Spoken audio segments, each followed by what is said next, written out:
विपक्षी दलों की बैठक के बाद नीतीश कुमार कुछ बड़ा करने की तैयारी में हैं, इसलिए उन्होंने जेडीयू की राष्ट्रीय कार्यकारिणी के साथ राष्ट्रीय परिषद की भी बैठक 29 दिसंबर को बुला ली है।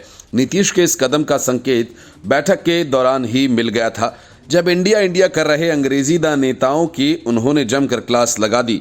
अंग्रेजी छाप नेताओं पर नीतीश इतना भड़के कि टीआर बालू को तो उन्होंने झिड़क तक लगा दी।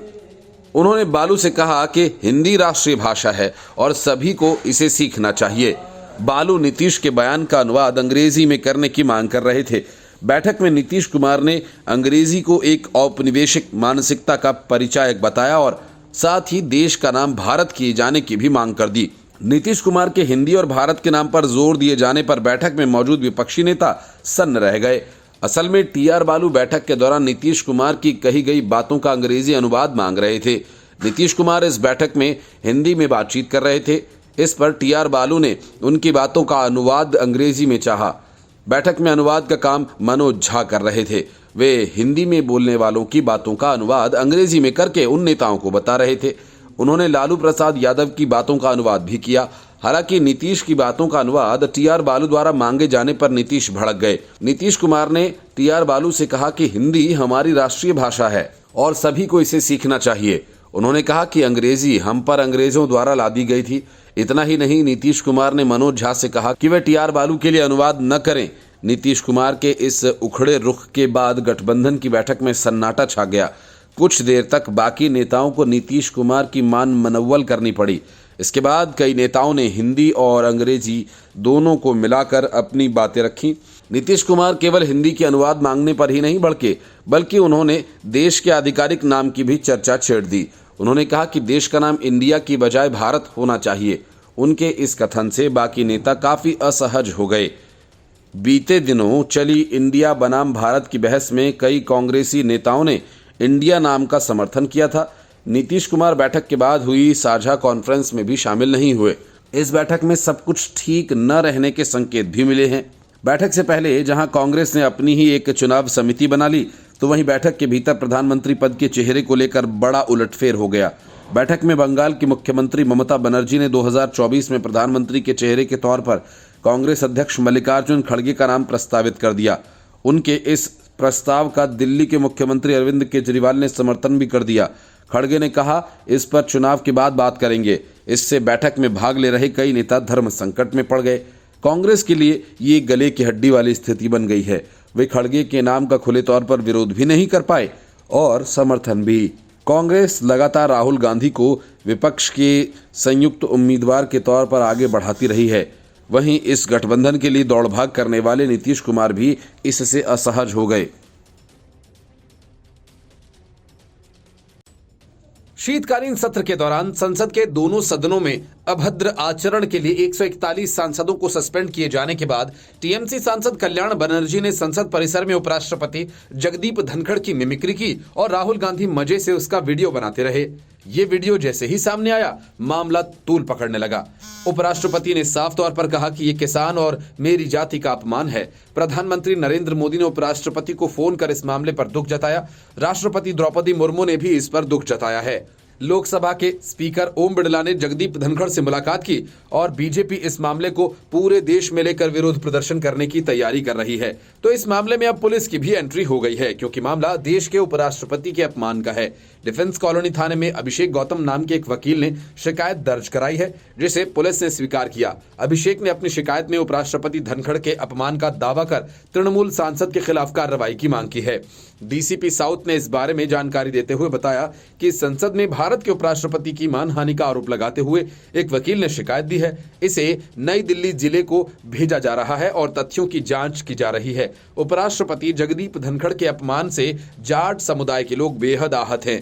360 खाप प्रधान चौधरी सुरेंद्र सोलंकी ने कहा कि जगदीप धनखड़ के अपमान को लेकर टीएमसी सांसद कल्याण बनर्जी को माफी मांगनी चाहिए। उन्होंने कहा कि संसद से जिन सांसदों को निलंबित किया गया उसमें लोकसभा और राज्यसभा दोनों के सदस्य थे।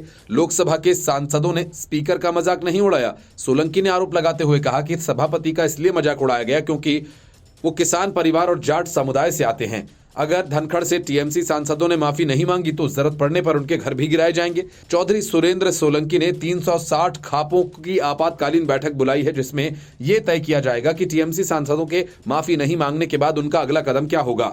मामला बिगड़ता देख मल्लिकार्जुन खड़गे सामने आए और कहा कि इस मामले को जाति और किसान से नहीं जोड़ा जाना चाहिए। राज्यसभा में नेता प्रतिपक्ष मल्लिकार्जुन खड़गे ने कहा कि प्रधानमंत्री नरेंद्र मोदी और गृहमंत्री अमित शाह दोनों सदन में हैं, वह सदन में आकर संसद की सुरक्षा में चूक को लेकर जवाब क्यों नहीं देते। पीएम वाराणसी और सूरत में जाकर बयान देते हैं, मीडिया को बयान देते हैं, लेकिन सदन में नहीं आते। क्या वह सदन का बॉयकॉट कर रहे हैं? सभापति जगदीप धनखड़ की मिमिक्री के मामले में संसदीय कार्य मंत्री प्रहलाद जोशी ने कहा कि उपराष्ट्रपति के अपमान को लेकर राष्ट्रपति और पीएम मोदी आहत हैं। इसका विरोध करने के लिए एनडीए के सभी सदस्य प्रश्नकाल में खड़े होकर सदन की कार्यवाही में शामिल होंगे। राज्यसभा के सभापति जगदीप धनखड़ ने कहा कि विपक्षी सांसदों ने किसान और मेरी जाति का अपमान किया है। उन्होंने कांग्रेस पर भी निशाना साधते हुए कहा कि जब मेरा अपमान किया जा रहा था तब कांग्रेस के अध्यक्ष चुप क्यों थे। राज्यसभा के सभापति जगदीप धनखड़ की मिमिक्री के मामले में बीजेपी का कहना है कि संवैधानिक पद पर बैठे लोगों के लिए ऐसी हरकत करना दुर्भाग्यपूर्ण है। इस मामले को बीजेपी देश भर में जनता के सामने लेकर जाए।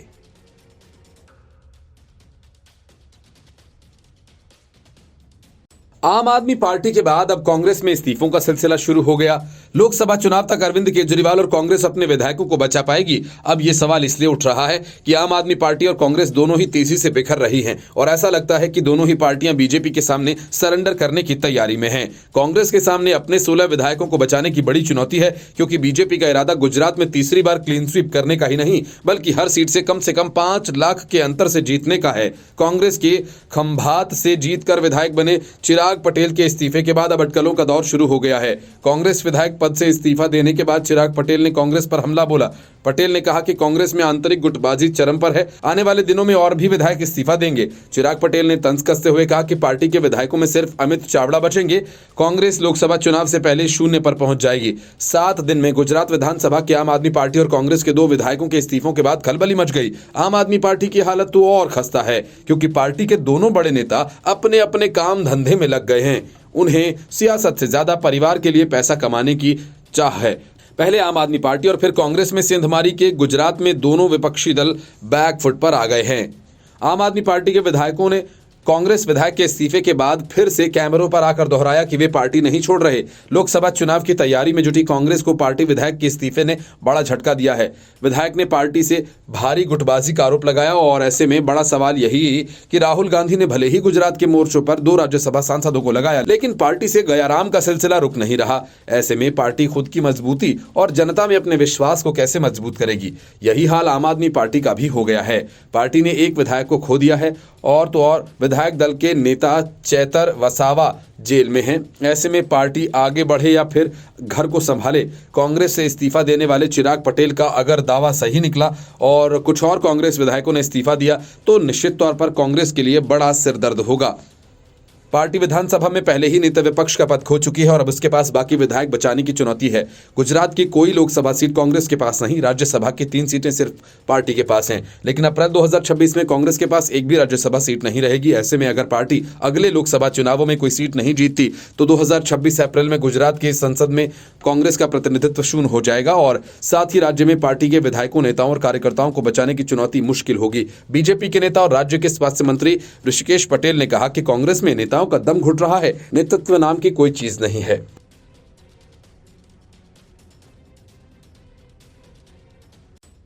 विपक्षी गठबंधन की चौथी बैठक में ममता बनर्जी और अरविंद केजरीवाल की तरफ से राहुल गांधी का रास्ता काट दिया और पीएम फेस के लिए मल्लिकार्जुन खड़गे के नाम का प्रस्ताव पेश कर दिया। लेकिन ममता और केजरीवाल के इस दांव से कांग्रेस को कोई फर्क नहीं पड़ा, क्योंकि ममता बनर्जी और केजरीवाल ने जो कहा उसे कांग्रेस ने सुना ही नहीं।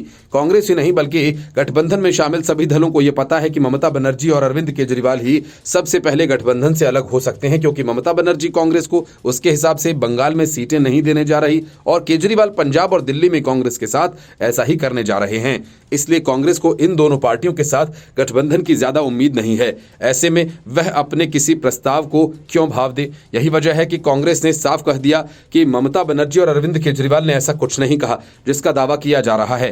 कांग्रेस के पीजे जोसेफ ने दावा किया कि ममता ने खड़गे का नाम नहीं लिया। उन्होंने तो सिर्फ संकेत दिया था। इससे पहले ममता बनर्जी के पीएम पद को लेकर मल्लिकार्जुन खड़गे का नाम आगे बढ़ाने को लेकर बीजेपी ने चुटकी ली। केंद्रीय मंत्री गिरिराज सिंह ने कहा कि ममता बनर्जी और अरविंद केजरीवाल ने जानबूझकर खड़गे के नाम को आगे किया ताकि राहुल गांधी को पीएम पद की दौड़ से बाहर किया जा सके। पीजे जोसेफ ने कहा कि उन्होंने ऐसा सुझाव नहीं दिया था। ममता बनर्जी ने कहा कि यह अच्छा होगा अगर हम एक दलित पीएम को प्रोजेक्ट कर सकें। उन्होंने किसी व्यक्ति का नाम नहीं लिया। इस मामले पर ज्यादा चर्चा नहीं हुई क्योंकि वह आखिर में बोली थी। कांग्रेस ने इस प्रस्ताव पर आधिकारिक तौर पर कोई टिप्पणी नहीं की। बैठक के बाद खड़गे ने कहा कि अब पीएम चेहरे के बारे में बात करने का कोई मतलब नहीं। मल्लिकार्जुन खड़गे ने कहा कि पहली प्राथमिकता हम सभी को जीतना है। जीत के लिए क्या करना होगा ये सोचना चाहिए। पीएम कौन होगा ये तो बाद में तय होगा। अगर सांसद कम हैं तो पीएम के बारे में बात करने का क्या मतलब। खड़गे ने कहा कि अपनी संख्या बढ़ाने के लिए हम एक साथ आकर बहुमत लाने की कोशिश करेंगे। सबसे पहले हम जीत की कोशिश करेंगे। सूत्रों के अनुसार खड़गे ने इस विचार को इसलिए खारिज कर दिया क्योंकि उन्होंने कभी भी दलित की राजनीति को बढ़ावा नहीं दिया। उन्होंने अपने राजनीतिक जीवन में गरीबों के लिए काम किया और कभी भी खुद को जातिगत नेता के रूप में पेश नहीं किया। पीएम चेहरे के रूप में खड़गे का नाम जेडीयू और राजद को पसंद नहीं आया। नीतीश कुमार और लालू प्रसाद यादव प्रेस कॉन्फ्रेंस में शामिल हुए बिना ही बैठक से जल्दी निकल गए। चौथी बैठक में यह निर्णय लिया गया कि सीट बंटवारे की बातचीत अब ठंडे बस्ते में नहीं डाली जाएगी और साल के अंत तक सीटों के बंटवारे पर कुछ सहमति बन जाएगी। इस बीच यूपी कांग्रेस ने राहुल गांधी, प्रियंका गांधी और खड़गे से राज्य से 2024 का लोकसभा चुनाव लड़ने का आग्रह किया। यूपी कांग्रेस के अध्यक्ष अजय राय ने कहा कि उत्तर प्रदेश राजनीतिक रूप से एक महत्वपूर्ण राज्य है और रायबरेली और अमेठी लंबे समय से पार्टी का गढ़ बने हुए हैं। गांधी परिवार का इस निर्वाचन क्षेत्र के लोगों के साथ व्यक्तिगत संबंध है। Bureau report, news of India. ED के समन से बचने के लिए अरविंद केजरीवाल किसी अज्ञात जगह पर चले गए, लेकिन क्या लालू यादव और तेजस्वी यादव वैसा ही करेंगे? अब सवाल यह है क्योंकि दोनों को ईडी ने पूछताछ के लिए तलब किया है। लैंड फॉर जॉब मामले में बड़ी कार्रवाई करते हुए ईडी ने लालू यादव और तेजस्वी यादव को पूछताछ के लिए समन भेजा है। यह समन विपक्षी दलों की बैठक के ठीक दूसरे दिन भेजा गया है। पूछताछ के लिए लालू यादव को 22 दिसंबर और तेजस्वी यादव को 27 दिसंबर को बुलाया गया है। नौकरी के बदले जमीन घोटाला मामले में बिहार के पूर्व मुख्यमंत्री लालू प्रसाद यादव, पूर्व मुख्यमंत्री राबड़ी देवी और तेजस्वी यादव को आरोपी बनाया गया है। इससे पहले दिल्ली के राउज एवेन्यू कोर्ट ने लालू प्रसाद, राबड़ी देवी और तेजस्वी यादव सहित अन्य आरोपियों की ओर से दायर आवेदन पर सुनवाई की। इस दौरान कोर्ट ने आवेदन को लेकर सीबीआई से जवाब मांगा है। आवेदन में आरोप पत्र के साथ दायर दस्तावेजों की आपूर्ति की मांग की गई थी। विशेष न्यायाधीश विशाल गोगने ने जमीन के बदले नौकरी घोटाला मामले की सुनवाई की। कोर्ट ने इस दौरान सीबीआई को 8 आरोपियों की याचिकाओं पर जवाब दाखिल करने के लिए कहा है। आरोपियों ने मामले से जुड़े कम दस्तावेज उपलब्ध कराने को लेकर कोर्ट में आवेदन दिया था और इसके बाद कोर्ट ने मामले में सुनवाई की अगली तारीख 6 जनवरी 2024 तय कर दी।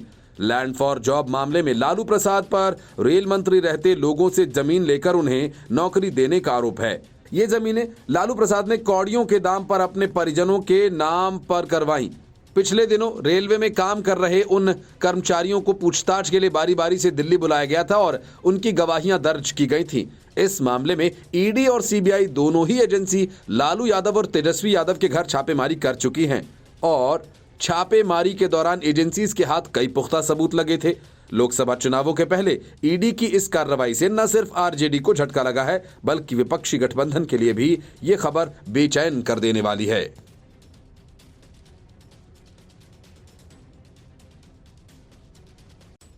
विपक्षी गठबंधन की बैठक के ठीक अगले ही दिन आम आदमी पार्टी ने अपना रंग बदल लिया और पंजाब की सभी सीटों पर चुनाव लड़ने की बात कह डाली। जबकि बैठक में सभी पार्टियां महीने के अंत तक सीट शेयरिंग की बात आपस में करने के लिए सहमत हुए थे। लेकिन आम आदमी पार्टी की इस पलटी के बाद अब यह साफ हो गया है कि विपक्षी गठबंधन में केजरीवाल और ममता बनर्जी दोनों ही फूट डालने के इरादे से शामिल हैं और मल्लिकार्जुन खड़गे का नाम पीएम फेस के लिए आगे कर दोनों ने इसमें कुछ हद तक सफलता भी पा ली है, क्योंकि इसके बाद नीतीश कुमार से लेकर अखिलेश यादव तक नाराज हो गए। नीतीश तो इतने नाराज हुए कि उन्होंने अपनी पार्टी की आपात बैठक बुला ली। लालू यादव इसलिए चिढ़ गए कि खड़गे का नाम आगे करके तेजस्वी को सीएम बनने का मौका छिन गया। ममता बनर्जी बंगाल में कांग्रेस को 2 से ज्यादा सीट देने को तैयार नहीं है और दूसरे ममता बनर्जी को कांग्रेस का सीपीएम का साथ भी पसंद नहीं है। आम आदमी पार्टी का कहना है कि वह सभी 13 सीटों पर अकेले ही लड़ेगी। कुछ दिन पहले ही अरविंद केजरीवाल ने भी जनता से अपील की थी कि वह पंजाब की सभी 13 सीटें जिताएं। अब आम आदमी पार्टी के दूसरे नेता भी वही बात करने लगे हैं। भले ही ये फाइनल नहीं है, लेकिन ये तो साफ है कि आम आदमी पार्टी का कांग्रेस को लेकर क्या रुख है। अहम बात यह कि कांग्रेस भी यहां समझौते के मूड में नहीं है, बल्कि वो भी सभी सीटों पर दावेदारी कर रही है। पंजाब कांग्रेस चीफ अमरिंदर सिंह राजा वडिंग ने कहा कि सभी पार्टी 13 सीटों पर अपने कैंडिडेट उतारेंगी। उन्होंने कहा कि हमारी तो यही दावेदारी है, लेकिन आखिरी फैसला तो हाईकमान को ही करना है। अमरिंदर सिंह ने कहा कि मुझे उम्मीद है कि कोई फैसला लेने से पहले हमसे भी सलाह ली जाएगी। आम आदमी पार्टी के मुखिया अरविंद केजरीवाल फिलहाल 10 दिनों के लिए विपश्यना के लिए निकले हैं। इस दौरान अरविंद केजरीवाल राजनीतिक गतिविधियों से दूर रहेंगे। विपक्षी अलायंस के लिए सीट शेयरिंग एक गंभीर मसला बना हुआ है। बंगाल में ममता बनर्जी 2 से ज्यादा सीटें कांग्रेस को देने के लिए तैयार नहीं है। वहीं बिहार में भी लगभग 3 ही सीटें महागठबंधन में उसे मिलने की संभावना है। यूपी में अखिलेश यादव भी तेवर सख्त दिखा रहे हैं। ऐसे में देखना ये दिलचस्प होगा कि बंगाल से पंजाब तक कांग्रेस के हाथ लड़ने के लिए कितनी लोकसभा सीटें आती हैं।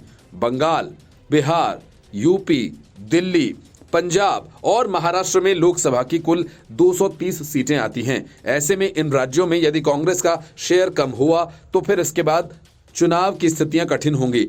फिलहाल उत्तर भारत में कांग्रेस 4 राज्यसभा सीटों वाले हिमाचल में सत्ता में है। इसके अलावा उनकी सरकार दक्षिण भारत के कर्नाटक और तेलंगाना में ही है। ऐसे में उसकी उम्मीदें भी उत्तर के मुकाबले साउथ इंडिया से ही अधिक हैं। तमिलनाडु में वो साथी डीएमके पर निर्भर है, लेकिन केरल में उसकी अच्छी स्थिति है। हालांकि आंध्र प्रदेश में भी उसकी स्थिति बहुत अच्छी नहीं है। ऐसे में सवाल यही कि गठबंधन के चक्कर में कांग्रेस लड़ेगी ही नहीं तो जीतेगी कैसे। Report, news of India. Delhi में विपक्षी दलों के साथ कांग्रेस गठबंधन खेल रही है, लेकिन हकीकत यह है कि 3 राज्यों में मिली शर्मनाक हार के बाद कांग्रेस तेजी से सिकुड़ती जा रही है। शुरुआत गुजरात से हुई, जहां कांग्रेस विधायक चिराग पटेल ने कांग्रेस की ऐसी तैसी करते हुए पार्टी और विधानसभा दोनों ही जगहों से इस्तीफा दे दिया और यह भी कह डाला कि अभी और विधायक पार्टी से इस्तीफा देंगे। उसके बाद कांग्रेस को छत्तीसगढ़ में तगड़ा झटका लगा है, जहां पार्टी के बड़े आदिवासी नेता नंदकुमार साय ने अपना इस्तीफा थमा दिया। बीजेपी लोकसभा चुनाव में छत्तीसगढ़ में क्लीन स्वीप करना चाहती है।